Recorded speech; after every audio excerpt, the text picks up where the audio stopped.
Hello, and welcome into another episode of Shine with Curiosity and Encouragement. I am children's book author Stephen Uriest, and I'm with publisher Susan Gabriel. I want to say happy St. Patrick's Day to everybody out there. And thankfully for us, I've got the green background here, and there's some green in my shirt so I don't be pinched, and our names are in green. So I think we're safe for right now I think on so St. too. Patrick's Day. And this show is sponsored and brought to you by Soul Sunshine. I just wanted to make sure that I said that so everybody knows. Not only will you say that, you know what? Let's show that we are sponsored by Soul Thank you. Sunshine. Thank you. Thank you. Don't forget to visit us at soulsunshine.com. Right. Um, it is And St. Patrick's Day today. we've got a lot of new books out too. If people want to go to that website and then click on the books tab, we've got, four new books that we didn't have last month. And we're going to be speaking today to one of the authors of one of the books that we just published, which I'm really excited about. I am really excited about that too. He is a first-time author, and he has a story about how he came to be published. I think it was a very candid and interesting story, and I hope he can Yeah. share it with us. How he got to be with Soul Sunshine was a journey, and I think it's going to be really good for everybody to hear. Plus, his book is great. It's fun to read. Just brings up imagination and uh, things from the past that just make you go, "Oh yeah, no, I can relate to that completely and wholeheartedly." Yeah, His that's for sure. his name is Christopher Calvallaro. So let's bring Christopher on without further ado. Christopher, how are you doing today, buddy? Doing well. Well, as always, good. Happy St. Patrick's Day to you. Welcome to Shine with Curiosity and Encouragement. You were recently published with your book, The Happy Fama Lee. That's correct. You could just say family, the I happy like family. I like putting that distinction between the family and Lee because there's very significance about having it be Yeah. Fama Lee. Tell us Can about you that. show your book? Can you show your book so people can see what we're talking about? Uh-huh. Uh-huh. Yeah. Yeah. There it Happy is. family. Yes. See, there's a distinction in between there. And Fama Lee. Right. yes. And that's Tell us that's about for why a you reason. yeah, tell us about why you want to why you call it the Happy Family. There's a very good story there. It's a weird story. My wife has a disability, and I'm usually the one who would get our daughter ready for school. I think it was around second grade, but she doesn't have that natural motivation, so she always took a push. So when she would get ready in the morning, what should have happened in 10 minutes was taking 15 or 20 minutes, and it was an everyday thing, like a everyday struggle. So I said, we need to do this quickly, quickly. And I just kept doing that for months, like quickly, quickly. And then I thought, wait a minute, quickly. Then I thought, maybe there's a boy named Quickly. And I said it was, some things in life you have to do slowly, some quickly. And this is one of these things we have to do quickly. So that Quickly obviously needed a counterpart. So then we have Slowly, the brother. And from there, it's kind of a message of hope and learning. That's where it came from. She's still slowly. So she didn't have a I quickly love that. brother to learn from. No, no. Oh, well, that was your first mistake. Just having the one. There you go. Well, it's funny that as parents, when we look at our kids, we want them to do something quickly, but especially imaginative kids, they are very slowly. And I love how you introduced that concept into it. But I also loved how you said it was okay to be those at certain times, that they learn from each other, that they develop with each other, and that quickly and slowly, even though they did things differently, were both very important in the story of it, in the development. I absolutely love that. Mhm. I think that my first question is to why did you write this book? Which is I think I just kind of wrote it as a kind of like a promise to her. Mhm. But And I what thought does she that, think of the book now that she's seen the book? well, she's a bit of an introvert, so she says thank you, and it's not like I would expect a parade, but I didn't get one. So, and it said several years into waiting. So, Yeah, we'll talk about that too. yeah, that's going to lead me into our next discussion here. Is tell us about your journey in getting this book published. but the experience and the idea were one thing, but I didn't know where to take it. I had no idea, and I'm not the big self-motivated type. I always like to do something with somebody. So I figured why not do something with somebody at the top. So I started to contact uh, best-selling children's book authors, and one after one of the ones that I got through to, they were either too busy or too important. And we were doing homeschooling at the time, so we went to a homeschool convention, and I really wanted to target there because there was another good-selling author of children's books. So I figured, oh, let me corner this guy down and see if I can get a little bit of help across the bridge, if you would. And while we were there, that didn't happen, and I met a publisher, and I gave the quick rundown of the concept, and they loved it. And then everything else was a journey from there. I kind of got bound into a contract that it was kind of giving forever rights to anything that would happen in the future, and I couldn't be released from it until they deemed that I should be released from it. And on one hand, that was all okay, but on the other hand, there was a forever dragging out of like illustrators and got to do this, got to do that, and this is going to get done. And we'll do this next week. That becomes 6 months and a year and 2 years, and so that drug on for about 7 or 8 years. Mm-hmm. Almost a whole decade. And Yep, I know when. until the publishing company owner got the shot and then fell ill very quickly, and then just decided there was no way that she could continue, and she released all her authors, and there I was released and still with no direction. And that's when Susan came along. Tell us about that, how you met with Susan. I'm not exactly sure. I think you I think you posted something on Facebook in a children's author group, perhaps. I think that's where it was. And the funny thing was, at that point, Mhm.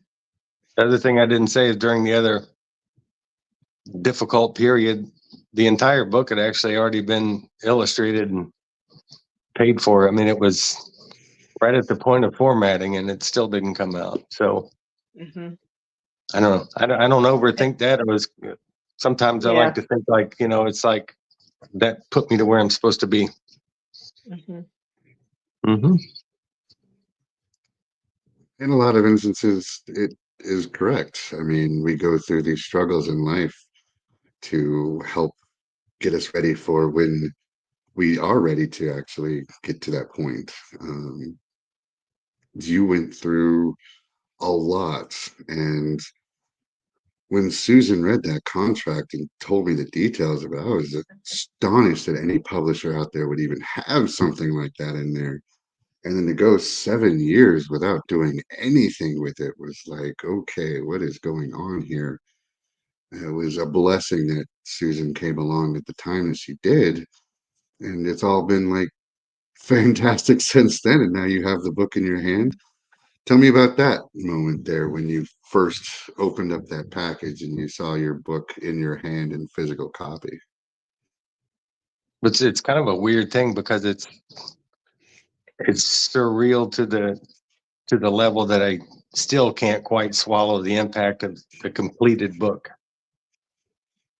It's just bizarre. So after, let's say, hundreds of interactions of next week, this is about to happen, that's about to happen, and it didn't happen over and over and over again, it kind of like, it just made me numb to the concept that it might ever happen. So when it does happen, I'm still a little bit numb, and I need to be pinched, you know? Yeah. Well, it is St. Patrick's Day, and you're not wearing green there, buddy. You're Uh, you're liable to get pinched. Exactly. cyber pinched. It is. It Yeah. is. And there's not a lot of people out there that understand that feeling of going through so much heartache to get to that point where you actually hold something tangible and physical in your hand. And it's a feeling that you can't describe it, but I know exactly what you felt on that one, Christopher. Right. The Yeah. part of the weirdness was as things got delayed and they just continually didn't happen. At one point, there was the third or fourth illustrator, and she's an amazing illustrator, but not so great on the follow through. She told me, I think it was like 2 years at that point, and she says, "Well, it's all right. Trust me, I know what you're going through. It took 4 years for my book to come out," and I'm just the jaw on my soul dropped open. I'm like, how could it take 4 years? You know, and so I just took that this is all fresh information for me. So I'm like, okay, maybe it's industry standard. Maybe that's just the way it's got to be. So I just took it as it was given and, moved forward. And here we are. Yeah. Yeah. I was like Stephen said, I was just really surprised when I read your contract. Um, there was no time limit on it. It was forever. Basically, you gave up all your rights, and they did not have any obligation to publish it, to really compensate you for a lost time or for anything. And like I said, I was just surprised. I know there are a lot of different kinds of publishers out there, and different publishers, of course, have different ideas on what they want to get out of their company, how they structure it, how they create what the contracts say, with their authors, with the illustrators. And having been an author myself, when I decided to structure Soul Sunshine, I wanted to make sure, first of all, that it was fair to authors, because I knew what it was like to be an author. I knew what it was like to, have the frustration. I had queried many publishers and agents years ago when I first had decided to write my first book, and it was a quite a process. So I had some experience back then to fast forward to a few years ago when I had a lot more experience than at that point. So that was the main thing I wanted to make sure, was that people did not get ripped off, in my opinion, ripped off. They didn't get the short end of the stick, the authors or the illustrators. In the case of others I saw where illustrators would get ripped off, they would supply all the illustrations, and then they weren't paid for them. Mm. So, I just wanted I want Soul Sunshine to just be a fair company where everybody walks away happy.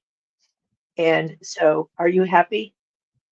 Oh, beyond happy. I don't show it, but I'm a bit Good. ecstatic. The one thing that you were talking about, the no time limit on the previous contract, Hmm.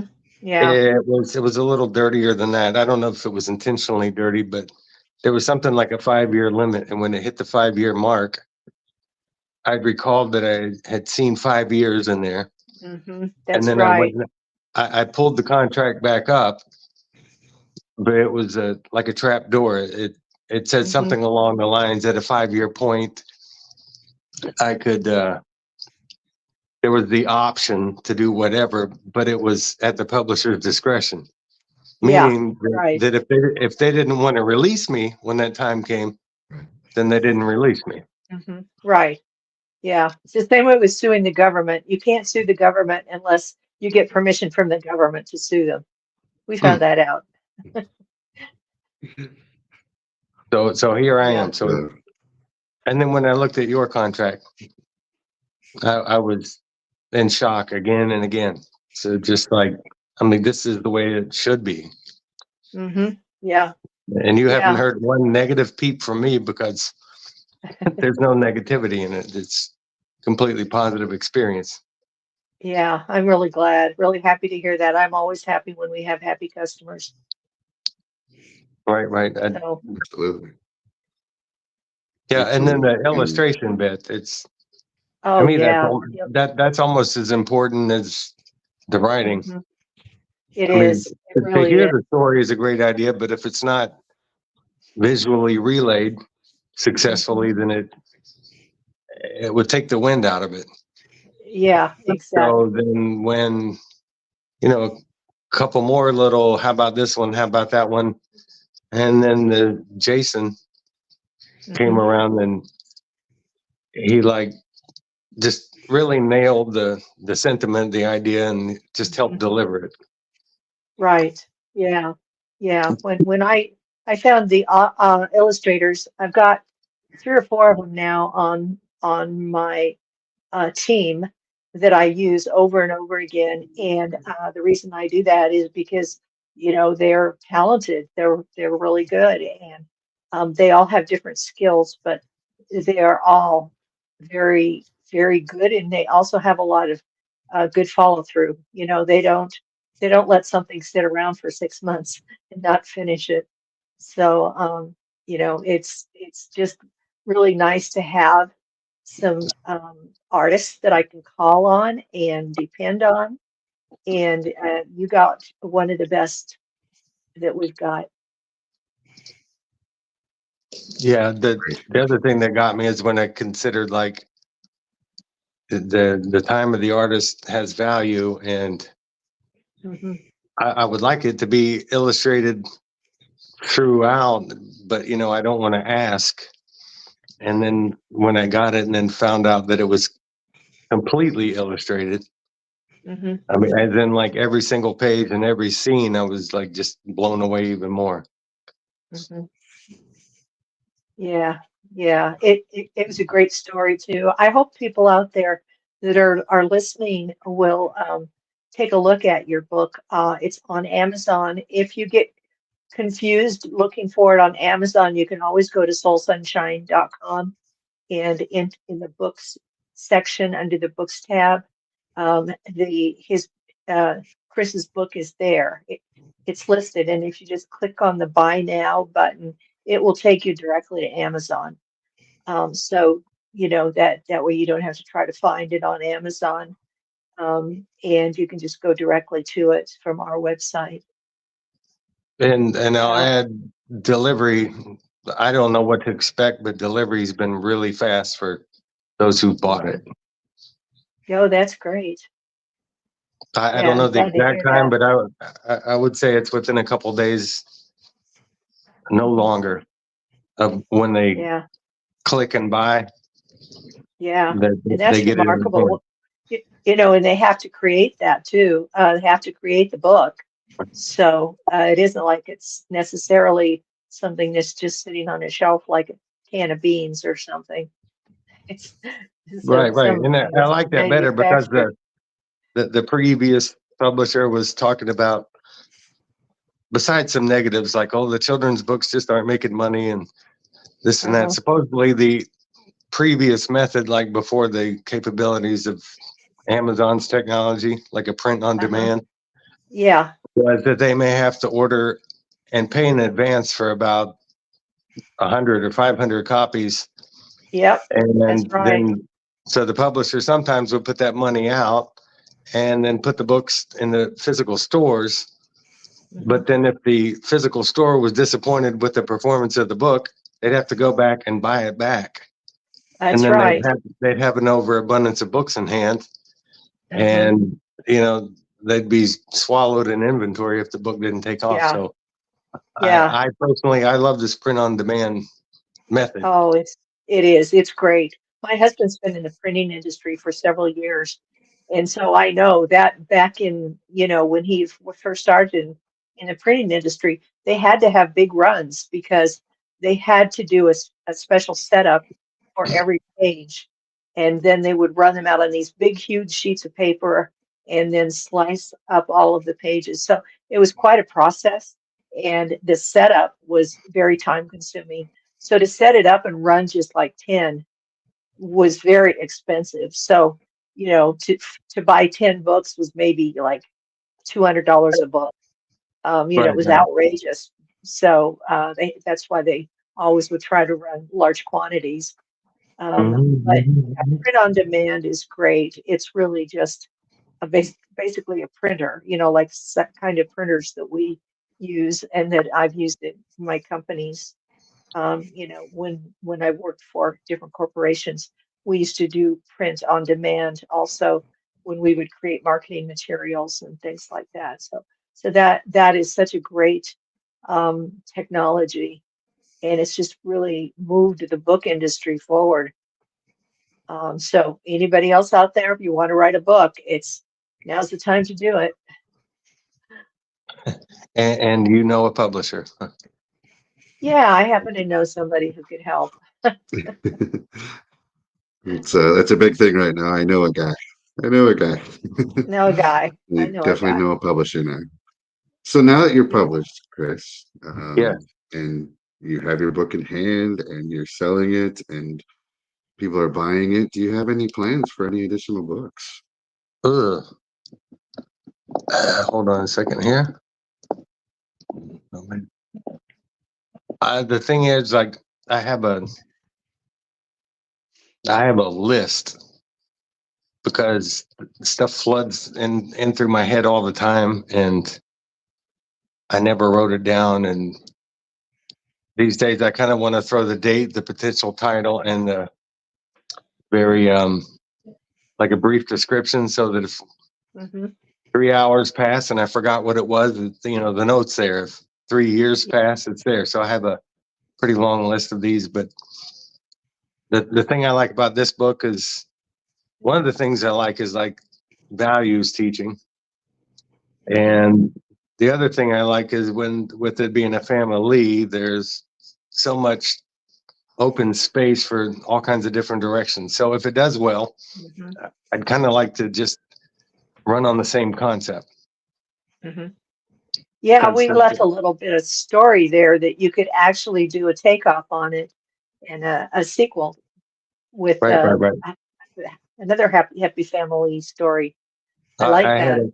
a I had a friend who purchased it, and she said that there should be a father in there. Well, that would be fatherly. So That's yeah, right.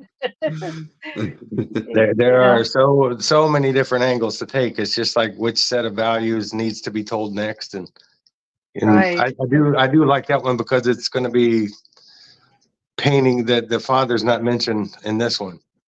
That doesn't Uh-huh. mean he's not Yeah. there. It's not a Disney story where it's single parents in every success story, but Yeah. it's naturally there and it's waiting. So I don't have any plans, but I'd like to see it get some traction, at least to the degree that the possibility to continue happens. Mhm. Yeah, I'm really glad you're writing those down because it's so easy to let little ideas like that just slip out of your brain. and then they're gone. So great idea. Yeah, I know Steve does there's that definitely a lot. too, don't you? Yes, I have 8 books written on the pet series. Um, Ideas just come at you from nowhere, and you got to take that, you got to write it down, and you're going to forget it. For me personally, I have a Mhm. Facebook Messenger message to myself, and I'll just start typing. So if I have an Uh-huh. idea, I'll put it in there. When I was back in my day, when I was a stand-up comedian, I had one of those tape recorders with the little mini tapes that you could just push the button and record on and talk. So that I had 40 or 50 of these little tapes sitting around of stand-up comedy acts that just came to me. Some of them were hilarious. Some of them were like, why did I ever think that? But I got yeah, you. the Somebody once technology. said, I heard it said that the wealthiest collection of unwritten books and songs and so forth is the graveyard. Yeah. Because, Oh, so that's powerful. Yeah. I had to do something. I have an online, a cloud-based notepad, and I had to do something to start writing it down, because if I did nothing and something, and an opportunity came, I'd have nothing. So if I at least took notes and opportunity came, then everything's there. So now there's a Yeah. pile of stuff to choose from. Yeah. That's really good. Yeah, I used to get a lot of ideas for poetry at like random moments, and I didn't want to forget them. So I started a Google Doc, which I can get to on my phone or on my computer, and I just called it my dump file. And I would just, if I just came up with a couple of lines, just maybe 2 or 3 lines of something I thought that would make a good poem, I would just put it in there. And then whenever I felt like, oh, I wanted to write a poem, I would just go to the dump file and read through it until I read something that inspired me to write a few more lines. And so, I think that creative people have different methods, but the idea of having something readily available so you could jot your ideas down is really so important for people. So that Absolutely. it's so you don't forget, so it's there. And now in this day and age of electronics, well, there really is no excuse. I mean, it's so easy. Another thing I used to do sometimes was I would create a draft email to myself, and then Hmm. I just would go in the draft folder and pull up my draft email with stuff in it. And so, yeah, but uh, it's useful. It's really nice to have those options. And I think, wow, what would happen if, oh heavens, I don't want to even think that. But if, electricity and our internet services and things like that were to go away, we're so dependent on those, um, Oh, sure. that technology. It's, who knows what would happen. Well, But yeah. Chris, I've learned a little bit more about you since we've done your book. And I have a question for you. I want to know about Hulk Hogan's daughter and her wedding. And I want to know if were they legally married at the end of that clip that you sent to me. Well, fortunately, there was no contract that says I can't talk about it, right? That's right. So tell So, us about that. although I've done other acting stuff, that TNA Wrestling Network, I got the opportunity to come in and marry 2 different wrestlers, and that went fine. And then whatever period of time passed by, they were doing Brooke Hogan's wedding to one of the wrestlers, so I got called for that one. Except this one was a little more nerve wracking. It was something like 1.2 million live pay-per-view viewers in over 20 countries, and it was live, and it was a little nerve Wow. wracking. And it's I could neither maybe acknowledge or deny that everything's scripted. But funny little thing is she was a little nervous about the process and leaned over and quietly asked me if she goes, you're not a actual minister, are you? Of which now I kind of am, legally. At that time I Wow. wasn't. But I've kind of wanted to run into her again and say it, it's different now. But I Yeah. think she was a little nervous that her script might have her bound for life. So Yeah. So now you can No, officiate at weddings. I So could, yeah. that's cool. And you haven't now of done any course, weddings? Hmm. You haven't performed any weddings yet? No, I don't really have any desire to unless they call me back to do another one of those. Yeah, now that Brooke was pretty Hogan is funny. the daughter of Hulk Hogan, correct? Brooke Hogan Hmm. is Correct. Hulk Hogan's daughter. Yes. And Hulk Hogan was actually at this match, correct? Yes. Yes. He, You he, he, know, and he was wonderful. yeah, I watched Okay. it, and you did a perfect job. You were very believable as a minister. But that Perfect. guy that came up and grabbed the microphone from you just as you were about to say, "I now pronounce you man and wife," just as you were about to say those words, that little short guy comes up and grabs that microphone. He was not a very good actor. What was he, a wrestler? Who was Uh, he? I don't even remember which person, but it was basically everybody there. Uh, And there was a little bit of yeah. confusion because the previous one I did, you got a script, got a little time to think about it, got all this and that. And if there's a mistake, well, then just, take another Uh-huh. take. That wasn't possible Oh, there. it's live, so you got one Yeah. shot at it. Well, And like our show tonight. Yeah, same yeah, thing. and Don't mess up. I kept telling Hulk that I was like, it's nerve wracking because they're telling me to do one thing, but the actuality is a different thing. Hmm. And I said, it's like I hear him wanting to do something well, but I'm being pulled in two different directions, and I don't know who to follow. And he just would lean over and go like, "Don't worry, brother. It's all gonna be good, brother. Just take it easy." Yeah. So yeah, He he was seems like real a nice. nice person. Yeah, he seems like he Well, would be a nice person.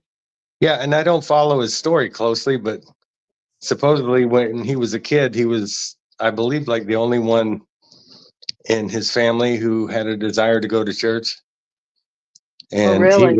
he would ride his bicycle alone to church, and he made that connection and everything. And then as his Hmm. career unfolded, he lost that connection. Hmm. But come full circle lately, I think he's like really grabbed back onto that and then Hmm. reconnected. Yeah, Hmm. yeah, that's really nice. He was always an idol of mine growing up. My brother and I used to stay up late on Saturday nights to watch Saturday Night Main Event and get all of the pay-per-views that he was in. And even when the shocking when he turned into the bad guy with the NWO, I still became a fan. I was like, that's still Hulk Hogan. That's still somebody that I like. So I turned bad guy for him on that, and then just seeing his career go through everything. I mean, he's movies when he was in like what was that, Rocky 2, I believe he was in, or maybe Rocky 3 because it had Mr. T in it. And the Saturday morning cartoon shows that he lent his voice to, I was always a big fan of his. He seemed like a remarkable individual. Yeah, Mhm. he's got that magnetism, but like I said, the experience one on one was just all good. It was all positive. Hmm. Hmm. Sadly, he's in a whole lot of pain, you know, all the Yeah, time. yeah, I would imagine so. That's got to be tough on a person's body. Hmm. Yep. So you said that So you're also an actor. he is Tell an us about your actor and a acting career. musician. we've got to talk about his music career also. So tell us about your acting first. Well, the weird thing is that my father had said a long time ago that he had uh, gotten onto a film as an Indian, like riding horseback as an extra. Yeah. Uh-huh. So I was starstruck by that, and so that's just where a lot of the motivation comes from. So I said, if you can do it, I can do it. So I just started to do it wherever I could do it, and then at a couple different times I've tried to lift it up and make more success of it, and I've just ended up like in a lot of different places and done nothing amazing. I've won an award, and it's like the good thing about winning awards is that if there are only two people that enter, the chances are greater. Oh, come on. Sure, there was more than one other. So it's just one thing led to a lot of little extra work and uh, feature film, just different stuff. And then the wrestling was probably the biggest exposure. Hmm. But it was just something I did, because the one thing I think that's cool about music and acting is if you have any ability, it doesn't matter your age, your color, or anything, you can just go in. And if you're decent, you can do it. Hmm. If you're not so decent, you probably won't last that long. But I was at Yeah. least decent enough. I was decent enough to get some jobs. Hmm. Yeah. Can you say any movies that you were in? Most people wouldn't know them. One, let's see. I I don't even. What can I say? Different TV shows would be more notable, like Skeleton Stories, uh, Dr. G, Medical Examiner, uh, Burn Notice. Those are Oh, those are Burn some of the. Notice. Oh, Burn Notice. I used to watch that all the time. Me I too. admired it, so I really wanted to, to at least have one opportunity to get in on that. And Yeah, that was a great show. yeah, so just a lot of stuff. Movie wise, it's just a weird across the board. Nothing Hmm. huge. The So did you get to meet Chris Campbell on Bird Notice? No, I got to meet what's her name, Sharon Glass, Yeah. who was the Cagney and Lacey. Yeah, Hmm. Gotcha. I just happened to be involved in scenes that didn't have a couple of the key people. So Yeah. if you watch and think about how much work goes into each scene, there might be Oh, yeah. an entire day might be put into one scene, because it takes. I don't remember the numbers, but it takes a ridiculous amount of days or hours. So it takes something like 6 days to come up with 3 minutes of film. Yeah. It's Yeah. amazing. So Yeah. could be there all day just working on one scene. Hmm. And then if that scene doesn't have the key players in it, then you don't see them. Yeah. Mm-hmm. There's a lot behind the So, scenes there that people don't realize goes into it, for sure. would you go back and act again if you had the opportunity? I don't. I'm weird. I don't. People used to, when I played music, like a lot of times I only wanted to play where there was pay involved. Uh-huh. And my motto was, if I wanted to play for free, I'd stay home. So so I don't really like acting. I like the catering and the being there, and the just Uh-huh. different things. Like I've been on some different Universal Studios commercials and Disney commercials, and uh, you get to go there for 12 hours. You get a set amount of pay and good catering. So Yeah. Nice. So it's the side benefits, huh? yeah, yeah, yeah. My one of my goals became to maybe like become a union member, because I used to make jewelry, and I made a jewelry for a movie called Wild Things. I think it Hmm. had Kevin Bacon. I remember that movie. Yeah. Yeah, and where was living in South Florida at the time. The person I used to make jewelry for her shop and do repairs, she was good friends with the producer, and the producer's husband did a lot of acting, and he would talk about like he just did this gig, that gig, and then all of a sudden 6 months later there'd be a paycheck in the mail. He was like, "Oh, that was nice." I forgot about that job, and then he just kept pursuing and pursuing, and he said the checks just kept coming, but there were those union-based checks, and that's kind of what I wanted. But in Florida, it's not that easy to do because it's not the same as California. Mm. It's a right-to-work state, and they don't do a lot of union work here. Oh, yeah. So then I was in a feature film as a supporting actor, and I thought, well, this is going to qualify me to get the status where I can become the union member. And then it seemed like it was one day short, and then come to find out that a ultra low budget doesn't qualify, so Oh, that went out the window too. So it's a lot of flapping wings trying to get up in the air, but yeah. or a lot of, and it didn't happen, so I just don't want to put all that energy into it. I don't Hmm. need to show up in front of, be there with 20 other people with everybody desperate to be chosen. Yeah. Yeah, that's probably pretty difficult, I'm guessing. It's not like having a regular job where you go to work and you do your work and you go home and you get paid regularly. So it's a different kind of life for sure. Right. And it's not a mistake that a lot of these people who are at least semi-successful also work as servers. Yeah, that makes sense. Right. Yeah, so you got to bring in the bread Like Penny somehow. from the Penny in the Big Bang Theory.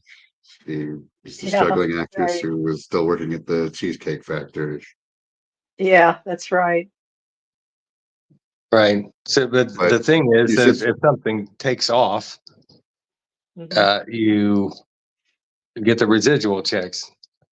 Hmm. That's something that I was trying to aim for, but Yeah. just didn't happen. And Florida's not the place for it. So Hmm. several years of very part-time different things, and Uh-huh. get an agent and aim for this, aim for that. And if they don't happen, it's just like, I'm not going to. I heard that Sylvester Stallone took his Rocky script and knocked on over 100 doors and got a flat out no every Hmm. time. You're Yeah. crazy. There's no way. It's ridiculous. And then right after 100, someone said, "You know what? It's not a bad idea. We like it, but you can't be in the film." And he left, and he kept going. That's rare Uh, perseverance. I don't really have that style of yeah. perseverance. Yeah, I don't know if I do either. Yeah. So you it also shows if write you believe in songs and something. you write poetry and songs too, right? Oddly enough, it's just a channel. Whatever comes through, comes through. Creative. You're just a creative person. Yeah. Hmm. So tell us about your music.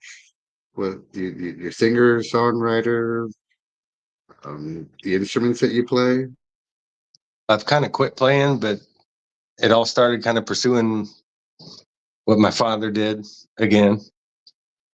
And I had a talent at it and did it in the closet for so long. And then it was somewhere around 2000 that I started to try to get over the chronic shyness and get out there in public. And Hmm. then just this band, that band, all kinds of just everything across the spectrum as far as different music jobs, and uh, toured across the country, did different things, got to rub some elbows with some, bigger people, not too big. And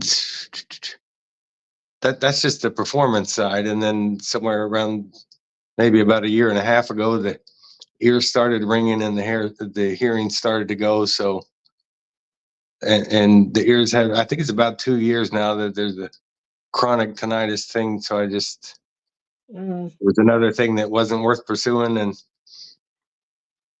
there was a little writing here and there as time went on. And then somewhere around 2008, I discovered a weird gift that sometimes if I'm around somebody, I don't have to physically be around them, but if I interact with them, music plays in my head without like genre limitation, and mhm, songs about what they're about or songs about them come, and I just try to jot them down. mhm, And I thought that might go somewhere. And it didn't. It got to at least copywriting and different stuff like that. Then I was working with somebody who used to work for Motown Records, and he, one of his former Motown workers, was then managing Lionel Richie, and he said that Lionel Richie was trying to find a certain new combination of music and looking for music to support his lyrics. So I got that chance and then tried to channel into like a combination of Lionel Richie and what he was looking for, and then just flooded mhm, myself with it, and then wrote about 6 tracks, and they ended up taking 3 of them down to Miami and meeting with him, and it was like another thing is like that close. He really liked one of them, and then uh-huh, the manager said if he didn't take it, they were going to use it for Sony records, and mhm. that didn't happen, and that didn't happen. So Oh, another gee. another close call. Yeah. Wow. Still, the possibilities there are potential sound phenomenal. It being able to just be in the same conversation of that is like so impressive and awesome.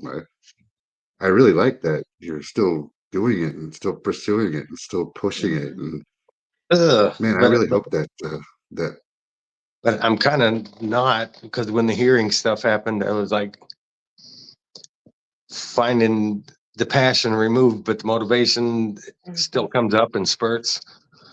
Yeah. So I'll still jot stuff down and write stuff down, but I'm not playing any. When the hearing damage started, Mhm. I figured it was a good excuse to get away from drama, and Yeah. I And shifted that drama over to playing for the church. mhm. And I figured their sound setup would be better on the ears, but it wasn't. And so I think not this Christmas, but the one before it was the last time. Oh, yeah, that's too bad. Yeah. But you're a published author now with Yeah. plans It's for more. best selling. So, new direction. Yes, new See, it was direction. another low competition thing because the book had found itself in a particular category on Amazon that was a limited category. And at least That's for right. at least for a moment, it hit #1. So It did. You did hit bestseller status. You do have the right to claim being a best-selling author. That is I'm correct. proud of those. And you I'm have the proud of proof. those 13 seconds that it was there. that You that's take all what it you can takes. get. And so I think I know the answer to this question, but I want to ask you, who's been the most influential person in your life? My own confusion and God. Uh-huh. Yeah, tell us about how God, have you always been a Christian or had a connection with God? Or is it something that has been more recent? Well, let's see. Someone pointed this out as an illustration in their life 20 years ago or more. And they were telling my story, but divorce happened somewhere around age 6. And then there's the concept that deep within us somewhere is the fundamental idea of God, at least. Hmm. But it wasn't being acknowledged or embraced. But when the divorce scenario happened, it caused pain. And then I noticed that that little fundamental inner idea of God being there at least was severed there. So what replaces it is me trying to be God, in my life. And I saw where I grabbed the power at around 6, 7 years old, and then tried to hold on to it with the, like, not master of my own destiny thing, but like it's all up to me and everything sucks. So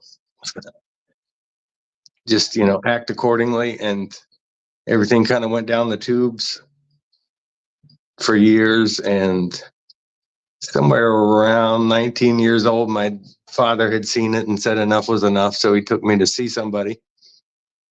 He said, get in the car. And it was one of those scenarios where you could tell by the tone that you just don't argue it. And he took me to a woman's house who spiritually led people, if you will, a Christian. And he asked if it was all right if I went to see her. And I mean, if I went in and talked to her, she said yes. And then she sat me down and told me, without knowing, why everything was the way it was and what the answer was. And then shortly after that, she had property in Central America and was going to go open up an herbal research center for AIDS and build this research center on the property. So she asked if I'd like to come. So I didn't have anything else to do. So I said yes.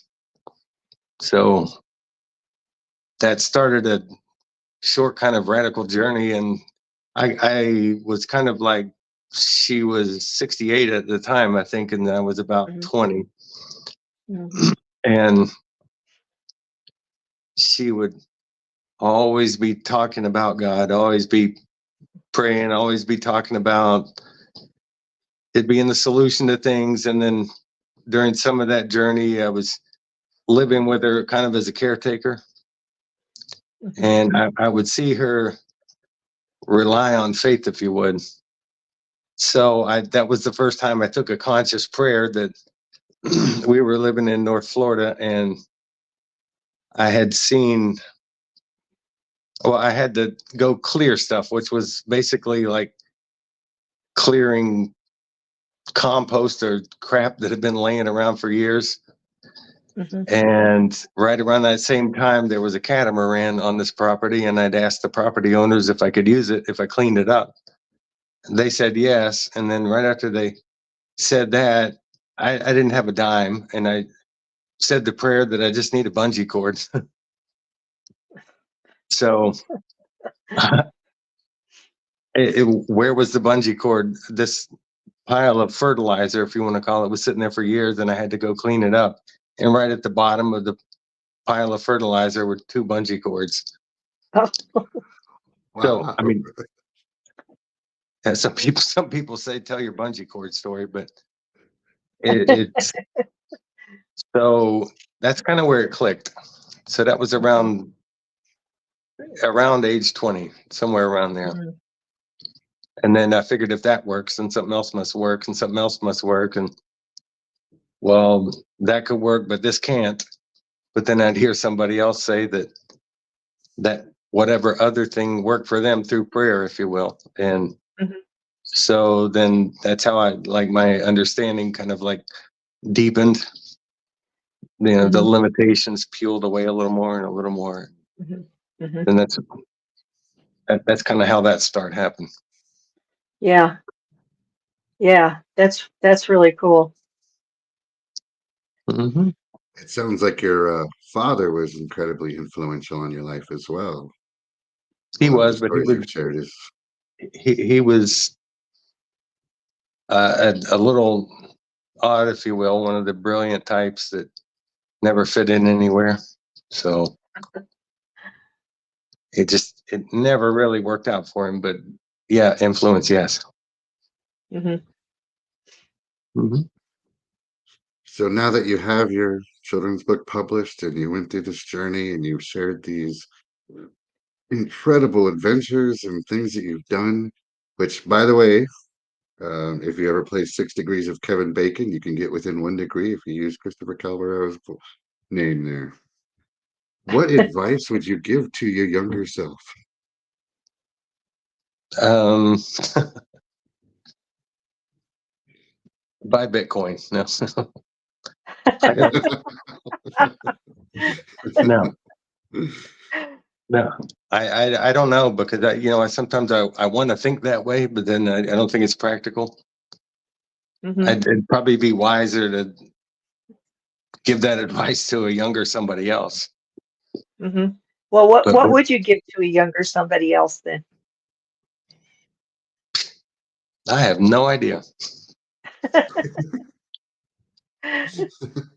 I do want to see people make a God connection, and I see a lot of people denying it.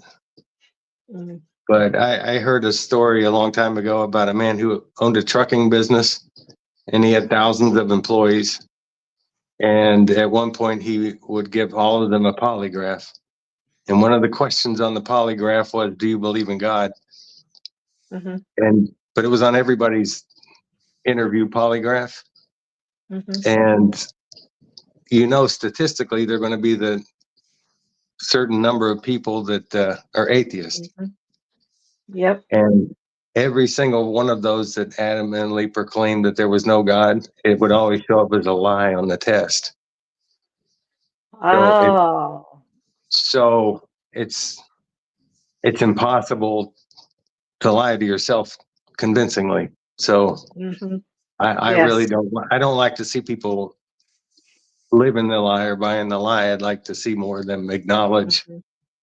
and at least test it out. Mhm. Yes. I agree. Mm. Well, we are coming to the end of our show today. Chris, I want you to show your book one more time, everybody, for everybody out there. Chris's book, The Happy Family. Oh, upside down. There we go. On purpose. Is now available on Amazon. You can check Yes. out, you can do a search on Amazon, or you can go to soulsunshine.com. We have it there that will take you a link directly to his book. Chris, I want to thank you for coming onto our show today. Your story is just gets more fascinating the more I hear, the more that you say, the more I find out. Book is fantastic. It's a very high value book for anybody out there who just wants to have a fun story to have. Happy St. Patrick's Day out there to you and yours. And is there anything you want to say before we close the episode today? No, I just sincerely, deeply appreciate it. This has been. Uh, they said that Thomas Edison said that he didn't fail at building the light bulb 10,000 times. That he successfully found 10,000 ways that don't work. So I've already found out what didn't work in the publishing bit, and I'm like ecstatic to have, to found a home. Mhm. Hmm. Yeah, We're we're so so glad to have happy you. that you found us too. Definitely. Well, Hmm. thank you for coming on the show tonight and have a great rest of your Sunday. Enjoy that time with your family, and we'll talk again soon. Appreciate it. Thank you. Thank Bye. you. Bye. Bye. All right. Another episode done. We successfully Yep. had another good episode there. It is St. Yeah. Patrick's Is he Day. out of the studio? Did he get kicked out already? Yeah, it I looks like guess he he's. ended his stream. Oh, okay. And so I Okay. want to thank Anyway, yeah, I everybody think that was for good. sure. Yeah, it was very good. I want to thank everybody for joining us tonight. Thank you for spending your Sunday evenings with us here at Shine with Curiosity and Encouragement. We always love positivity. We always love people who are trying to spread kindness and shine, changing their own part of the world. And this is this is something that we've really grown to love and just adore. And Hmm. I love being here with you on Sundays, Susan. It's so much fun. Yeah, yeah, it is. I look forward to it every Sunday. It's we have the most interesting people to talk to. I just love it. God planted a lot of interesting people here on earth. I agree. I agree. All right. Well, thank you for joining us this evening, and we will see you next week with another episode of Shine with Curiosity and Encouragement. Have a wonderful evening, a safe St. Patrick's Day, and we'll see you guys next week. Bye. Bye.